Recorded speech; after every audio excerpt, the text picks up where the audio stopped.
Imagine walking into your own luxury jewelry store, only to be told you don't belong there.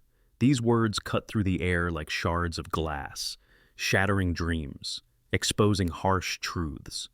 This is the story of a black CEO who faced rejection and discrimination in the very place she owns, and how, in just minutes, she flipped the script to rewrite the rules of power, justice, and dignity.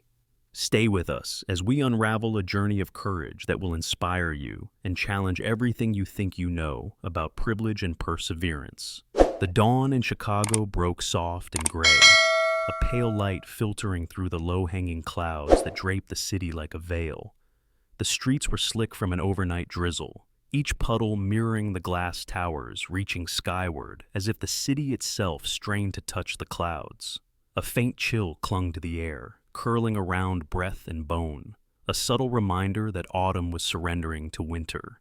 Along Michigan Avenue, the famed Magnificent Mile, the world moved in a precise rhythm, polished shoes tapping on marble floors, silk scarves fluttering, champagne glasses clinking under crystal chandeliers.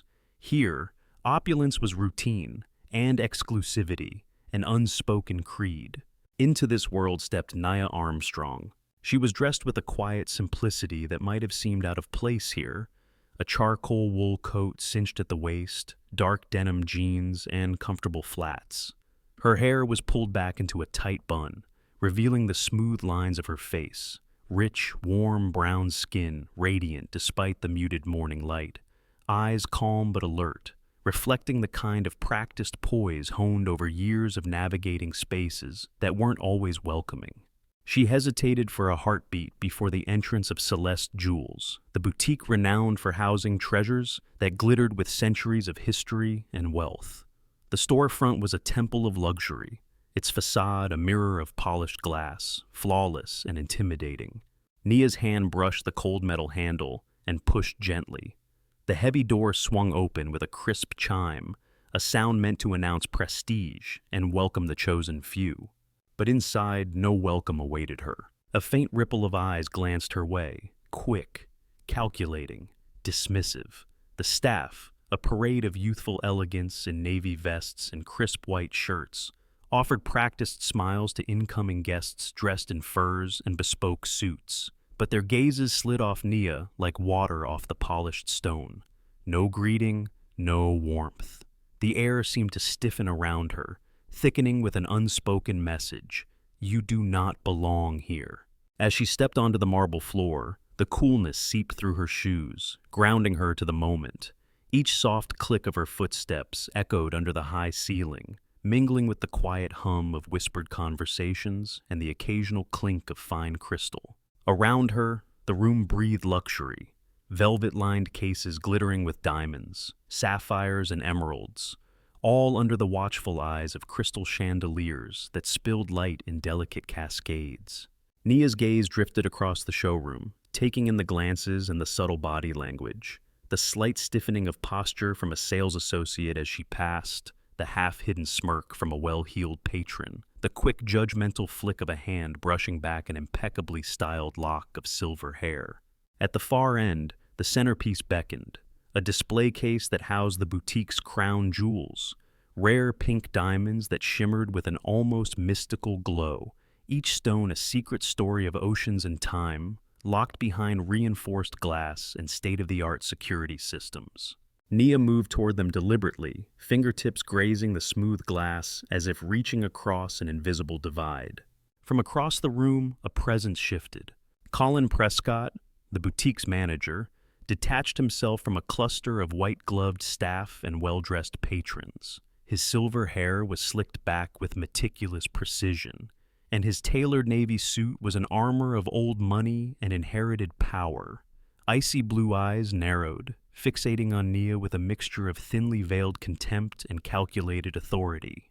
He folded his arms, a slight smirk curling the corner of his mouth, as if this quiet woman dared to trespass where she did not belong. Colin was a gatekeeper, the unseen hand that determined who was worthy of Celeste's treasures and who was not. The tension between them was electric, an unspoken challenge hanging thick in the air like static before a storm. Nia felt the weight of his gaze settle over her like a chill, but she met it head-on, unflinching. There was no fear here, only the quiet strength of someone who had long learned how to walk through shadows and claim her place in the light. She wasn't just a customer. She was the owner. Years of battles fought behind closed boardroom doors had honed her to this moment, a moment when the invisible walls of exclusion would be tested.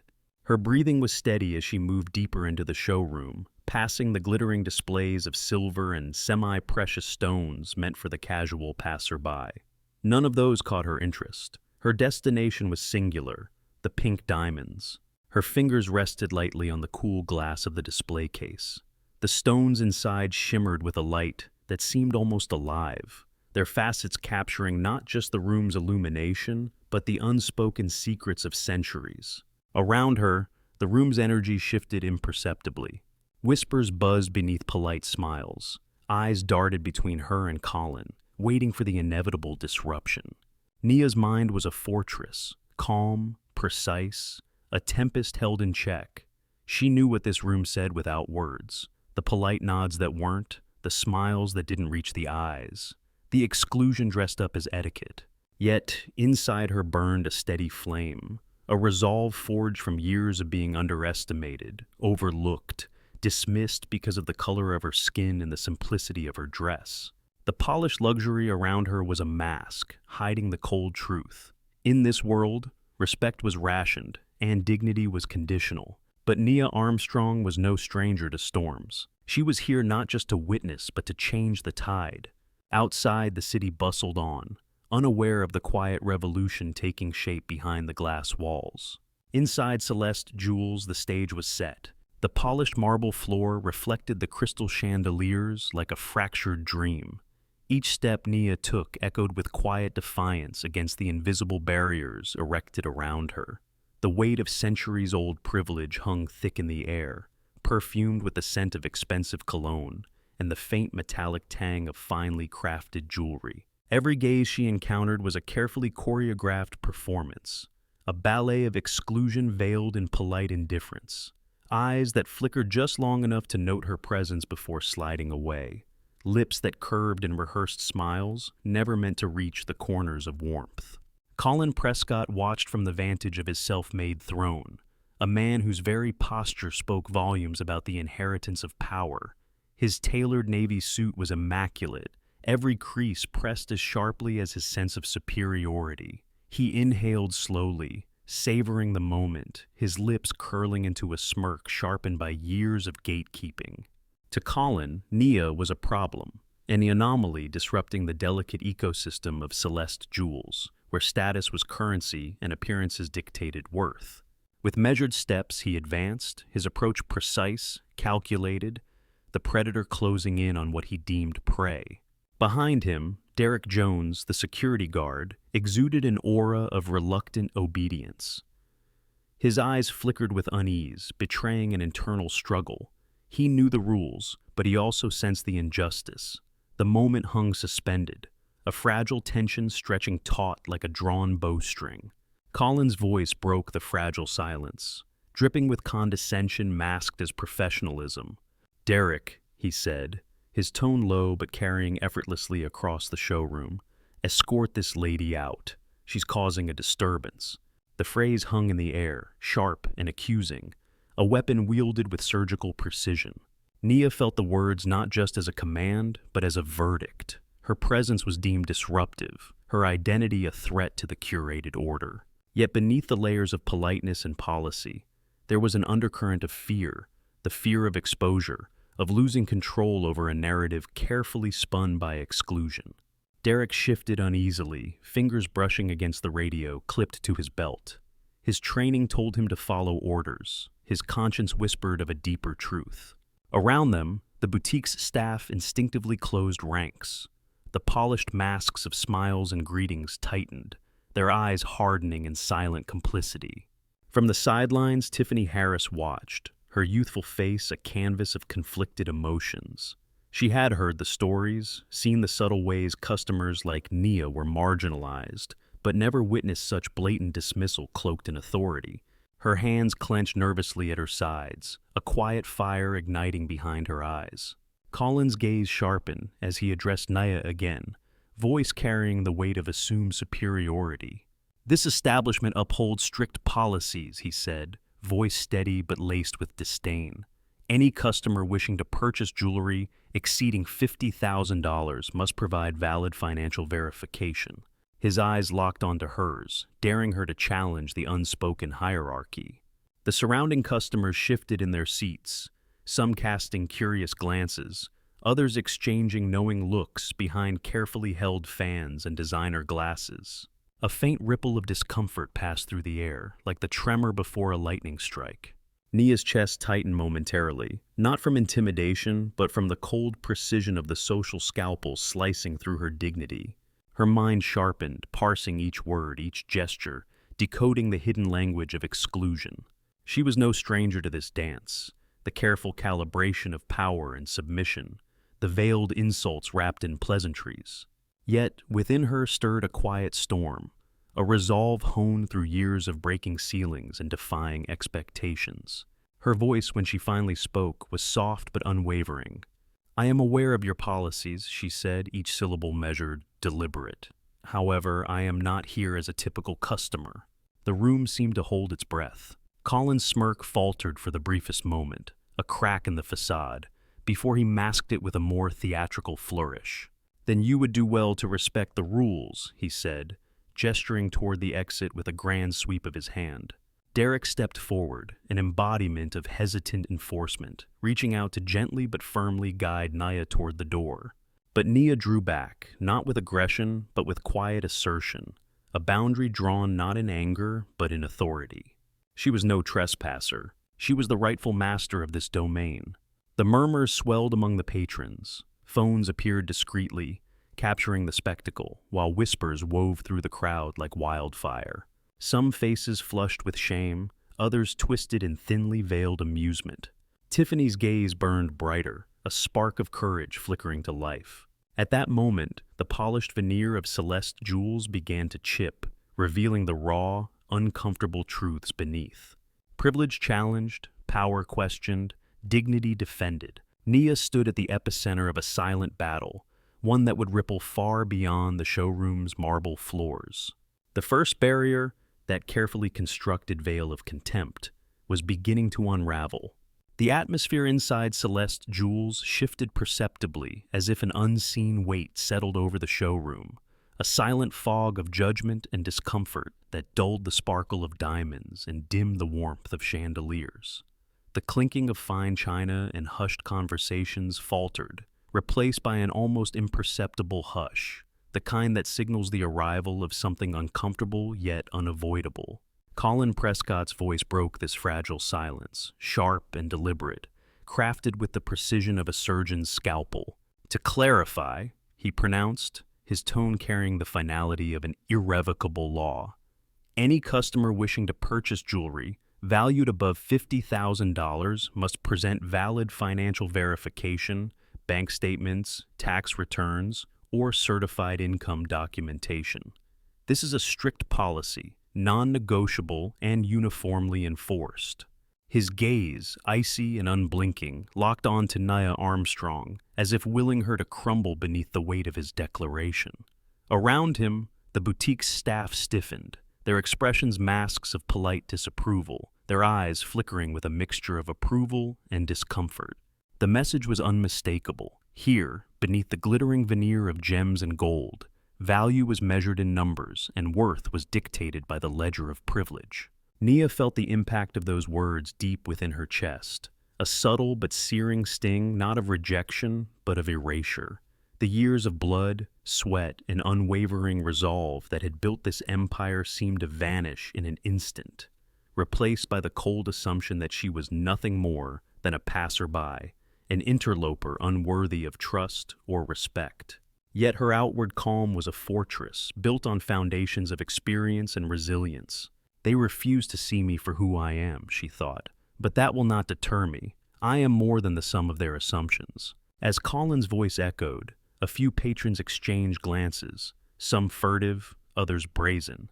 Mrs. Vivian Caldwell, a figure of refined entitlement draped in mink and pearls, let out a brittle, mocking laugh, partially concealed behind a gloved hand. Nearby, the Tates, an impeccably groomed couple, leaned in toward one another, sharing a quiet, sardonic amusement as their eyes sparkled with judgment. The crowd's reaction was a mosaic of complicity and discomfort. Some whispered to their companions, their voices a hushed murmur that felt like gossip in a cathedral. Others shifted uneasily, their polite facades faltering as they absorbed the tension mounting like a gathering storm. In the midst of this, Tiffany Harris stood frozen, a young woman caught between the security of silence and the impulse to act. Her fingers curled tightly around the edge of a display case, knuckles whitening as she wrestled with the rising injustice unfolding before her eyes. She had witnessed exclusion before, the sideways glances, the subtle cues that told certain customers they were unwanted, but never had she seen such brazen dismissal, so public and unrepentant. A sudden soft click drew her gaze. A customer had discreetly pulled out their phone, the pale light casting an eerie glow on their face as they began recording. Then another and another. Soon, the glow of multiple screens lit up the showroom, silent witnesses capturing every word, every gesture, every moment of humiliation. The power of these digital eyes was undeniable, a new kind of accountability, born of the instant, unblinking gaze of the masses. Colin, aware of the shifting tides, lowered his voice slightly but sharpened his words. "Our policies are designed to protect not only the store's precious inventory," he said, "but to ensure the security and satisfaction of our valued clientele." His smile was thin, practiced, a mask that concealed a flicker of apprehension. Nia's eyes swept over the assembled crowd, catching Tiffany's troubled gaze, the tentative nod of a younger customer, the averted eyes of others, a sea of reactions that ranged from silent support to uneasy complicity. Her mind raced, not with anger, but with clarity. They measure worth with documents, but I measure it with integrity. They deny me respect because of appearances, but I claim it through truth. Her voice when it came was soft, yet carried a gravity that silenced the room. "I am well aware of your policies," she said, deliberate and composed, "but I am not here as a mere customer. I am the owner of Celeste Jewels." The words dropped like a stone in still water, sending ripples of shock and disbelief through the room. A faint gasp escaped from a woman nearby. Phones lowered momentarily, all eyes turning toward Nia. The atmosphere thickened as whispers swelled into murmurs, the murmur into a low buzz of speculation.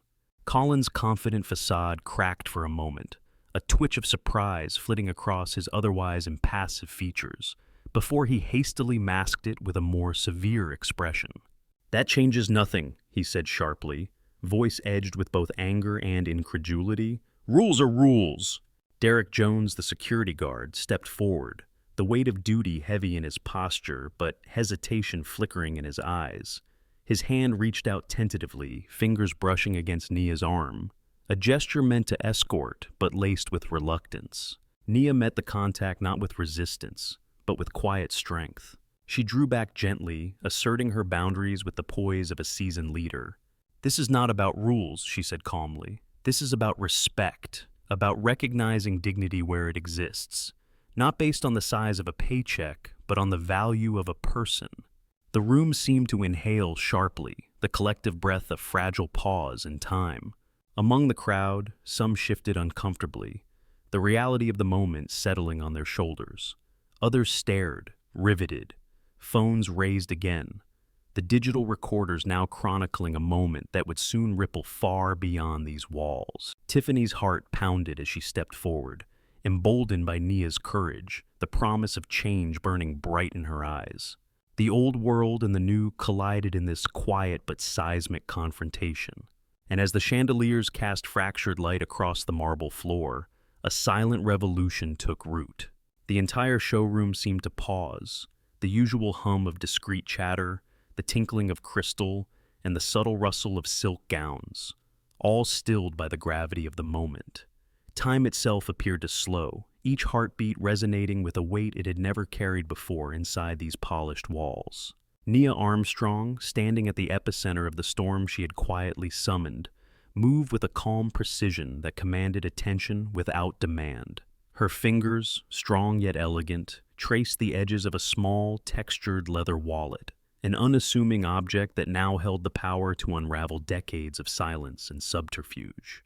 With deliberate care, she extracted the card within, its surface catching the showroom light and casting a faint golden glow, almost as if the truth itself was illuminated.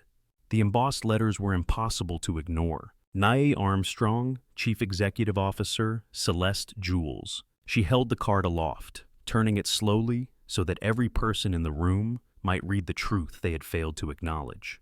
A ripple passed through the crowd, like the first tremors before an earthquake. Gasps, barely contained, fluttered from lips parted in surprise. The polished veneer of exclusivity cracked, revealing raw and unexpected vulnerability beneath.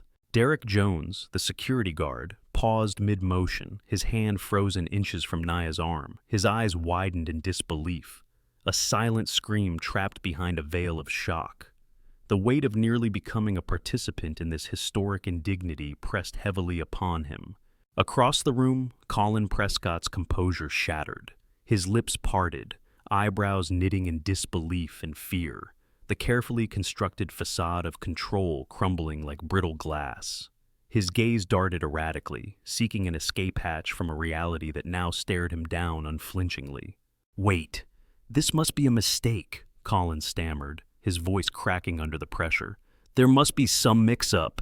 Someone is impersonating you." Nia's eyes, sharp and resolute, held him in place like a judge delivering an unyielding sentence. "There is no mistake," she replied evenly, each word like a hammer striking the anvil of truth. "I am Nia Armstrong, the owner of Celeste Jewels." A hush fell upon the room, so complete that the faintest breath seemed loud. The glittering gemstones and sparkling chandeliers faded into the background, overshadowed by the force of her declaration. The assembled patrons, who moments ago had exchanged whispered comments and amused smirks, now sat or stood in stunned silence, their expressions a kaleidoscope of disbelief, shame, and awakening. Mrs. Vivian Caldwell, her jeweled fingers tightening on the armrest of her chair, swallowed hard. The self-assured smirk vanished from her lips, replaced by a quiet unease. Nearby, the impeccably dressed couple, Harrison and Emily Tate, straightened in their seats, their faces pale masks hiding swirling questions and an unfamiliar discomfort. In the corner, Tiffany Harris felt her heart pound fiercely, her eyes glistening with a mixture of pride and tentative hope. She took an involuntary step forward, emboldened by Nia's unwavering strength, as if drawing courage from the very air around her. Staff members exchanged glances loaded with conflicted emotion. Some averted their eyes, their silence heavy with complicity and regret. Others met Nia's gaze with something akin to reverence, the recognition of a leader rising amidst the ruins of injustice. Colin's hands clenched at his sides, knuckles whitening. His usual arrogance dissolved into desperate attempts to regain footing on the ground that had shifted beneath him. "This cannot be," he muttered, barely audible. I must have misunderstood." Nia stepped forward, her voice calm but cutting through the tension like a sharpened blade. "This is not a misunderstanding. It is the unveiling of a truth long ignored," she said, her eyes sweeping across the crowd as if calling witnesses to history in the making. "The trust I placed in this establishment, to uphold values of dignity, respect, and fairness, was betrayed today," she continued, her voice carrying the weight of years of silent endurance. "I was denied the basic respect owed to any human being, let alone the owner of this boutique." A ripple of murmurs swept through the room. The veneer of civility cracked, revealing raw human reactions: shame, regret, outrage. Colin swallowed, his voice trembling as he attempted a feeble defense. "I was only following store policy," he said, eyes cast downward. Nia's gaze sharpened, her voice unwavering. "Procedure is no shield for prejudice. Rules are no justification for humiliation. What happened here was not an isolated error. It was a symptom of a systemic failure." She paused, letting the words hang in the air, heavy and resolute. "This is a reckoning, for this store, and for every institution where invisible walls exclude, diminish, and deny. The staff remained silent, the weight of her statement settling like dust after a storm. Nia's stance radiated quiet power, a promise that the past would no longer dictate the future, that injustice would be named and confronted. The room seemed to shrink around her, the chandelier's light dimming in the glow of transformation. Outside the pristine glass doors, the city pulsed with oblivious life. But within these walls, a revolution was quietly unfolding, a reclamation of dignity, an affirmation of worth beyond appearances or assumptions. The grand showroom of Celeste jewels, once filled with the glimmering promise of luxury and elegance, now felt suspended in a fragile silence, heavy as velvet drapes pulled tight over the brightest windows. The crystalline chandeliers above flickered faintly, casting fractured prisms of light that danced uneasily across the marble floors, their sparkle dimmed beneath the shadow of confrontation. Colin Prescott stood at the center of this uneasy stillness. A man whose carefully curated aura of control had unraveled in a matter of moments. His sharp blue eyes darted restlessly across the faces of the patrons and staff, seeking any sign of solidarity, any flicker of support to anchor himself amid the shifting tides. But the faces that met his gaze were no longer those of unquestioning obedience. Instead, they bore expressions weighted with disbelief, discomfort, and in some, reluctant acknowledgement of the truth unraveling before them. His tailored navy suit, once a symbol of his power and prestige, now seemed ill-fitting. A thin veil stretched taut over the exposed cracks in his confidence. The crisp creases that once signaled order now mocked his unraveling authority. With a voice quivering on the edge of desperation, Colin uttered the defense that had carried him thus far. "I was merely enforcing the store's policies," he insisted, attempting to reclaim his footing. "Our procedures are designed to protect the safety of our customers and the integrity of this establishment. They apply equally to all." But the room, now gripped by a collective reckoning, heard only the echo of empty justification. The polished rhetoric faltered against the unyielding gaze of Nia Armstrong.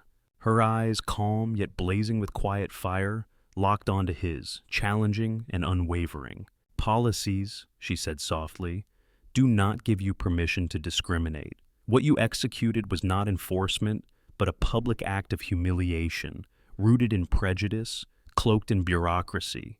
Her words landed with the weight of truth, stirring murmurs among the crowd, whispered acknowledgments, a slow crescendo of voices awakening to the magnitude of the moment. Colin's hands clenched involuntarily, his knuckles whitening as if grasping at the crumbling remnants of his dominance. "How many others?" Nia demanded, pressing forward with a voice now firm and commanding. "How many customers have been dismissed, ignored, or treated as invisible because they failed to fit your narrow mold of worthiness?"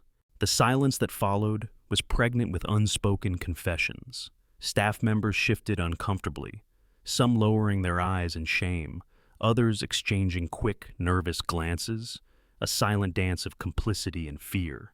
From the edges of the crowd, Tiffany Harris stepped forward, her youthful face flushed with a mixture of anxiety and resolve.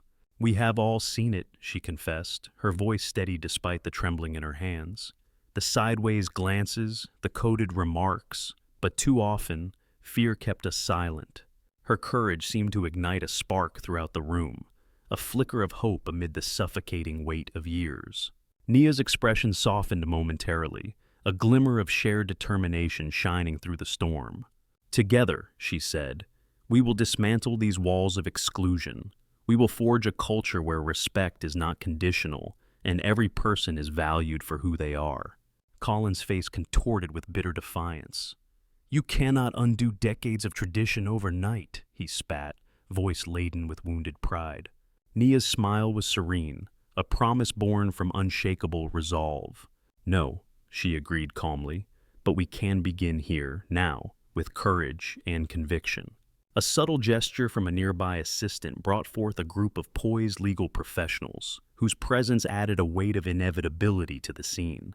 "Colin Prescott," Nia announced, her voice resonant and final, "your role as manager of Celeste Jewels is terminated, effective immediately." The statement struck the room like a thunderclap. Colin's shoulders sagged beneath the gravity of his fall from grace, his eyes flickering with a mixture of disbelief, shame, and reluctant acceptance. The legal team approached with quiet professionalism, guiding Colin from the room, a symbolic and literal severing of old power. As his footsteps echoed down the marble corridors, a collective exhale swept through the showroom. The oppressive tension lifted slightly, replaced by a cautious but growing sense of liberation. Nia turned to face the staff and patrons, her voice steady and inspiring. "This moment," she declared, "is not about a single individual's failure, but about reclaiming the heart and soul of this establishment." She scanned the faces before her, some still guarded, others alight with tentative hope. "It is about dismantling the structures that have allowed injustice to persist, about rebuilding a place where dignity and respect are the foundation for all who enter." Her words ignited a flicker of flame within the room, a collective resolve beginning to take root. Tiffany caught Nia's eye once more, and in their silent exchange was a shared promise to stand united, to nurture a future forged in equity and justice. Outside, the city's pulse thrummed on, oblivious to the quiet revolution blossoming behind the gleaming glass doors. Within, a new chapter was beginning, one written not in jewels or riches, but in courage and change. The tension that had once frozen the air in Celeste jewels gradually thawed, transforming into a complex tapestry of voices, emotions, and reflections. What was once a pristine temple of luxury had become a crucible where long-buried truths were unearthed, and fragile new bonds began to form.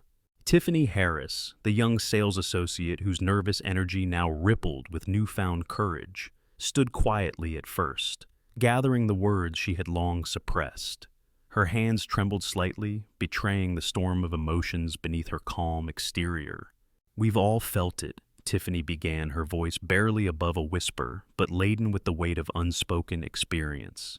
"The invisible lines are drawn between who is welcomed and who is watched. The smiles that don't reach the eyes, the questions asked with suspicion rather than curiosity." Her gaze swept the room, seeking connection in faces ranging from relief to shame to curiosity. "I remember times when a customer's skin color, accent, or even the way they dressed changed everything. Their experience, their treatment. It was never just about the jewelry. It was about who they were allowed to be here." Each word landed with quiet power, stirring a ripple of acknowledgement. James, a seasoned employee whose years of silent observation had built a fortress around his own voice, stepped forward cautiously. His hands, calloused from years of labor, betrayed a vulnerability that made his confession all the more compelling. "I've been afraid," he admitted, voice cracking slightly, "afraid that speaking out would cost me my job, my livelihood. But today, watching what happened, I realized that silence only made me part of the problem." The room breathed in this honesty, the atmosphere thick with shared regret and burgeoning hope. Maria, a young woman with bright eyes and hesitant hands, added softly, "It wasn't just overt acts. It was the small things, the way some customers were followed more closely, the subtle tone of voice that suggested they didn't belong. These things add up. They hurt." Her words resonated deeply, touching nerves long numb by routine exclusion. Nia Armstrong, standing with the serene authority of one who has weathered storms, observed these confessions with a profound sense of responsibility. Her presence radiated calm strength, a lighthouse guiding a ship through turbulent waters. She lifted her hand gently, silencing the murmurs that had grown into a swell of voices. "This is the moment where we choose," Nia said, voice steady and warm. "We choose whether to remain bound by the chains of past prejudice or to break free and build something new, something stronger and more just." Her eyes locked with Tiffany's, and in that gaze was a silent pact, a mutual vow of courage and unity. Eleanor, the boutique's senior staff member whose tenure spanned decades, stepped forward next. Her face, etched with years of service, now bore the weight of remorse. "I thought I was upholding standards," Eleanor confessed, voice trembling. "But I realize now those standards often became walls, walls that shut people out and silenced voices that deserved to be heard. A few tears slipped down her cheeks, and Tiffany reached out, taking Eleanor's hand in a quiet gesture of solidarity. The room shifted. The air, once oppressive with unspoken truths, now shimmered with the fragile promise of transformation. Nia's voice softened, inviting trust and hope. "We will create safe spaces within this boutique," she pledged. "Channels where concerns can be voiced without fear, where every voice is valued and every experience respected. Change begins with courage, from all of us." Slowly, murmurs of agreement filled the room, the sound of healing in its earliest form. Phones lowered from raised positions, replaced by open eyes and listening hearts. Small clusters formed, where whispered conversations gave way to honest sharing. Stories flowed, painful, hopeful, raw. Among the patrons, the hardened facades softened. A longtime customer approached Nia with hesitant steps. "Thank you," she said, voice barely audible but rich with gratitude, "for standing up, for showing us what leadership truly means." Nia's smile was gentle, filled with a blend of humility and fierce determination. "This is just the beginning," she replied. "Together, we will redefine what it means to be part of Celeste Jewels, a place not only of luxury but of belonging." The late afternoon sun poured golden light through the grand windows, scattering prisms of color across the marble floor, a kaleidoscope that seemed to symbolize the fracturing of old prejudices and the emergence of new possibilities. In that light, the pink diamonds sparkled with renewed brilliance, a fitting metaphor for transformation born from clarity and courage. The confines of Celeste Jewels could no longer contain the seismic shift that had been set in motion. The polished marble floors, the gleaming cases filled with exquisite jewels, and the hushed whispers among luxury's elite were now part of a larger, unfolding drama that stretched beyond the boutique's walls and into the sprawling digital expanse of the modern world. The moment Nia Armstrong revealed her true identity had been captured in raw, unfiltered video, a piece of footage both fragile and explosive. A bystander's trembling hand had preserved not only an image, but a symbol, the quiet power of dignity in the face of systemic exclusion. That video was not merely shared, it erupted. The digital wildfire ignites. In homes across cities and towns, screens flickered to life. Phones buzzed incessantly with notifications, tablets streamed the footage, and laptops opened countless tabs of social media feeds, all pulsating with the urgent energy of a story that demanded attention. The clip showed the calm authority in Nia's eyes, the tension in Colin Prescott's tightening jaw, the silence that fell like a shroud over the showroom. No edits, no filters, just truth unfolding in real time. The hashtags exploded. Celeste, Justice Armstrong Legacy, Luxury Revolution, Dignity over Discrimination. Tweets flooded timelines, rapidly amplifying voices that resonated with frustration and hope alike. Some tweeted in solidarity, "This is what real courage looks like. Proud of Nia Armstrong. We see you, we hear you. Hashtag Celeste Justice." Others shared personal stories. "I've experienced the same silent exclusion in so many stores. It ends now." Luxury isn't just a price tag, it's respect. Thank you for speaking the truth. Instagram stories and reels dissected the moment, with influencers and advocates lending their platforms to the cause. Facebook groups ignited into heated but hopeful discussions as everyday people grappled with the realities behind the polished facades. Newsrooms awakened to the storm. The incident, once a local controversy, now gripped the attention of national and international media. Reporters who had long chronicled inequality found in Nia's story a compelling human face, a leader confronting a system resistant to change. Headlines splashed across digital and print news alike.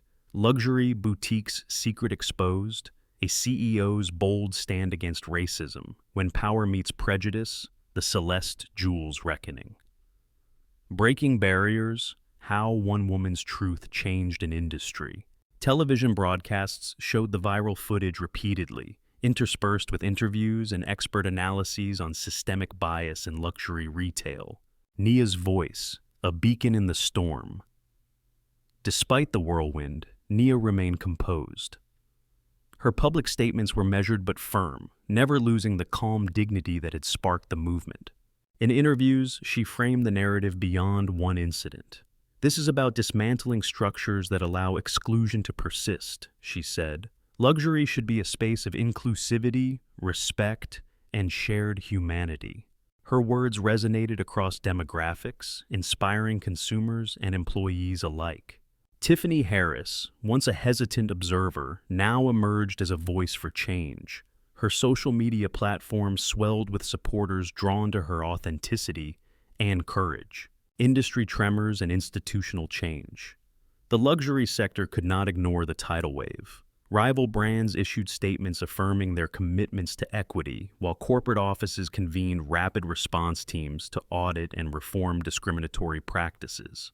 Celeste Jewels became a case study, a symbol of reckoning and renewal. Under Nia's leadership, the boutique invited transparency. Journalists toured the revamped store, activists held forums within its walls, and community leaders participated in the crafting of new policies. An independent advisory board on diversity and inclusion was established, and it was charged with oversight and cultural transformation. The movement's broader resonance, what had begun as a single act of bravery, transformed into a catalyst for widespread societal reflection. In homes, workplaces, and schools, conversations ignited about privilege, prejudice, and justice. Silent witnesses were emboldened to speak. Communities demanded accountability. Institutions faced the imperative to evolve. Nia's story became a symbol, a rallying point in the ongoing struggle for equality and respect. Quiet moments, amid the storm, behind the headlines and hashtags, in quieter moments, Nia reflected on the path ahead. The journey had been fraught, marked by resistance, sacrifice, and moments of doubt. Yet it was also illuminated by solidarity, courage, and the unyielding desire for justice. She understood that her true legacy would not be measured by jewels or wealth, but by the lives uplifted and the barriers broken. The amber hues of sunset filtered softly through the expansive glass facade of Celeste Jewels, casting elongated shadows that wove through the marble floors like whispered promises of change. The boutique, once a gleaming fortress of exclusivity and guarded secrets, now exhaled a breath of vulnerability and hope. The air was dense with the lingering resonance of confrontation, yet charged with a fragile new energy, one forged in the fires of reckoning and tempered by the cool hum of deliberate healing. Nia Armstrong moved slowly through the transformed space, the familiar rhythm of her footsteps softened by the quiet reverence that now filled the boutique. Each step echoed not only against polished surfaces, but within the collective hearts of those around her, signaling a journey not just of bricks and mortar, but of souls seeking restoration. Her gaze lingered on every detail, the shimmering clarity of the glass display cases that replaced opaque barriers, the gentle murmur of genuine conversations replacing the sterile quiet, and the faces of employees and customers who now carried the weight of past wounds alongside the tentative hope for renewal. The pink diamonds, once cold symbols of inaccessibility, now sparkled with an almost sacred brilliance. Nia's fingertips brushed lightly against the cool glass, a tactile connection between past hardship and the promise of a new legacy. This place, she thought, was no longer merely a boutique. It was a sanctuary, a testament to resilience and the pursuit of dignity. The gathering of voices, a tapestry of truth. That evening, beneath soft ambient lighting designed to foster warmth and openness, the employees gathered in a newly designed communal lounge, a space reimagined from its former hierarchical rigidity into a circle of equality and shared purpose. Plush chairs faced inward, encouraging vulnerability and honest exchange. The room buzzed with nervous energy, a delicate interlace of apprehension, regret, and burgeoning hope. It was a crucible for healing, and every voice mattered. Maria, once hesitant, found her courage as she addressed the group. Her voice, though trembling, carried a resolute sincerity.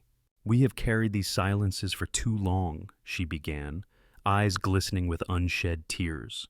"The quiet moments when exclusion felt like an invisible weight on our shoulders. the smiles that masked discomfort, the unspoken boundaries that fenced us out.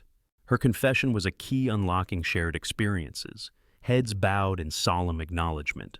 James, a pillar of the boutique whose calm exterior had often hidden his inner turmoil, rose to speak. His hands, calloused from years of labor, betrayed the vulnerability behind his words. "Fear held me captive for years," he admitted, voice thick with emotion. "Fear of speaking up, of rocking the boat.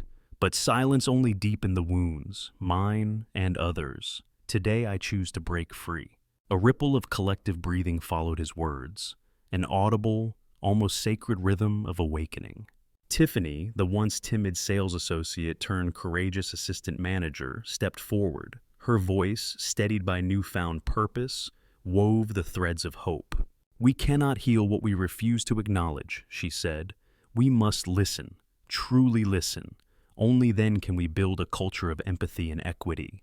Nia listened with quiet pride and humility, her heart swelling with the knowledge that this gathering was not just catharsis, but the fertile soil from which change would grow. Crafting foundations of change, beyond policy, over the ensuing weeks, the boutique's transformation went far beyond cosmetic renovations. Nia spearheaded a comprehensive overhaul of policies and practices, weaving empathy and justice into the very fabric of Celeste Jewels. Channels were established for anonymous feedback, ensuring that every voice, especially those previously silenced, could be heard without fear. Workshops became a regular rhythm, facilitated by diversity and inclusion experts as well as employees who bravely shared their stories. Tiffany took on a mentorship role, guiding newcomers through the boutique's renewed ethos of respect and open communication. Eleanor, a veteran employee once weighed down by guilt and complicity, emerged as a passionate advocate for change, her decades of experience now a powerful force for transformation. The reopening, ceremony of commitment and hope. Celeste Jewels reopened not with grandeur, but with profound intention. The once fortress-like entrance gave way to transparent glass doors that invited the world inside. Consultation tables replaced imposing counters, encouraging dialogue, connection, and collaboration between staff and customers. Returning patrons, some hesitant at first, were welcomed with genuine warmth and inclusion. A young family, previously wary of such spaces, now explored the boutique freely, their laughter mingling with heartfelt greetings from staff who had learned the true value of hospitality. Legacy in motion, a future rooted in justice. Nia watched quietly from a distance as moments of genuine connection unfolded, children's eyes wide with wonder, Tiffany guiding a new employee with patience and grace, a customer's thankful smile after attentive service. She knew the road ahead was neither straight nor easy. The scars of exclusion ran deep, and healing demanded persistence, patience, and unwavering commitment. But in these moments, she saw the emergence of something more enduring, a legacy measured not in carrots or currency, but in courage, compassion, and community. Together, they were not merely restoring a brand, they were reclaiming a promise, one of dignity, justice, and belonging for all who crossed Celeste Jewels' threshold. The wave that began within the polished, shimmering walls of Celeste Jewels had become a relentless tide, its reach far beyond what anyone inside that boutique could have imagined. Like a stone cast into still water, the splash of courage and reckoning spread outward, sending ripples across neighborhoods, boardrooms, social platforms, and hearts alike. This was no longer just a story about one woman or one store. It was a movement, a mosaic of voices demanding change, justice, and recognition. The city's pulse quickens, from the historic streets of Chicago's diverse neighborhoods to the quieter suburbs. The story ignited conversations that had long been suppressed. At community centers and local libraries, groups convened to discuss the raw realities of systemic exclusion, often hidden beneath polite smiles and genteel silence. Nia Armstrong's stand was a beacon, a spark that illuminated the darkness of everyday prejudice. People shared stories, sometimes painful, sometimes hopeful. A mother recounted the sting of being ignored while shopping for her child's birthday gift, despite years of loyal patronage. A young entrepreneur spoke of opportunities denied based on assumptions tied to her accent. An elder reflected on decades of being passed over for promotions in corporate America. These gatherings became safe spaces, places where voices long muffled found sound and strength.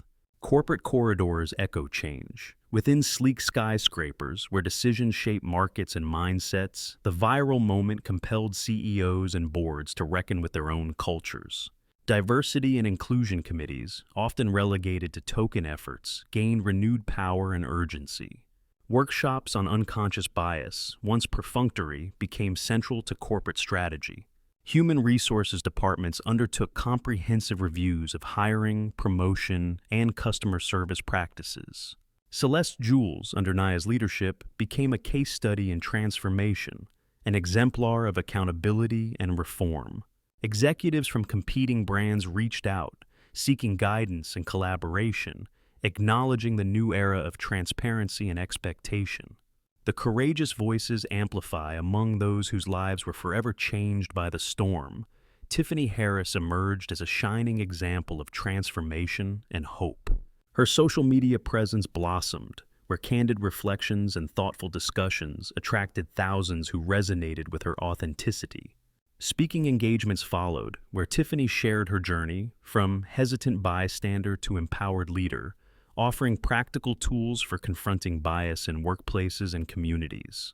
Her voice became part of a chorus demanding systemic change, inspiring countless others to speak, act, and lead. Navigating resistance and complexity, yet the path was not free from obstacles. Old attitudes and fears surfaced. Some employees struggled to adjust to new expectations. Some customers resisted the evolving culture. Conversations sometimes became difficult, even painful, as unexamined prejudices were confronted. Nia and her leadership team approached these challenges with patience and firmness, emphasizing empathy, continuous education, and mutual respect. Mistakes were met with accountability, and learning was embraced as an ongoing process. Building bridges and new horizons, visioning a future inclusive and just, Nia focused on building structures that ensured sustainability of change. Regular town halls and anonymous feedback systems gave voice to those hesitant to speak openly. Mentorship programs nurtured diverse talent pipelines, intentionally uplifting voices traditionally marginalized. Partnerships with local nonprofits and educational institutions expanded Celeste Jules' reach beyond commerce into community empowerment and economic inclusion. Legacy beyond luxury. As Naya looked across the vibrant mosaic of faces in the boutique, customers and employees of varied backgrounds, ages, and stories, she felt a deep well of fulfillment. Celeste Jules was no longer just a destination for exquisite gems. It was a living, breathing testament to resilience, justice, and community. The legacy she and her team were crafting was not measured in carats or price tags, but in human dignity and the courage to confront and transform injustice. Together, they were weaving a narrative richer and more enduring than any jewel, a narrative of hope, equity, and belonging. The camera slowly retreats, capturing warm embraces, shared laughter, and moments of sincere connection as golden sunlight bathes Celeste Jules in a radiant glow, a beacon of transformation and promise. The first fragile light of dawn seeped gently through the towering, pristine windows of Celeste Jules, casting long, golden fingers that traced delicate patterns across the gleaming marble floors. The boutique, once a solemn fortress guarding the privileges of the few, now stood transformed, alive with quiet dignity, vulnerability, and the unshakable promise of renewal. Nia Armstrong stood near the entrance, a solitary figure bathed in the warm glow of the morning sun. Her silhouette carried the weight of countless battles, silent struggles against injustice, fierce confrontations with indifference, and the unrelenting pursuit of equity. Yet in her eyes burned a steady flame of hope and resilience. Around her, the boutique thrummed with vibrant life, a symphony of voices, footsteps, and heartfelt connections weaving a new tapestry of inclusion and respect. Employees moved with purpose and pride, their faces illuminated by genuine smiles that had been hard-won through courage and conviction. Customers, once tentative and cautious, now entered with open hearts, greeted by a staff embodying empathy and understanding.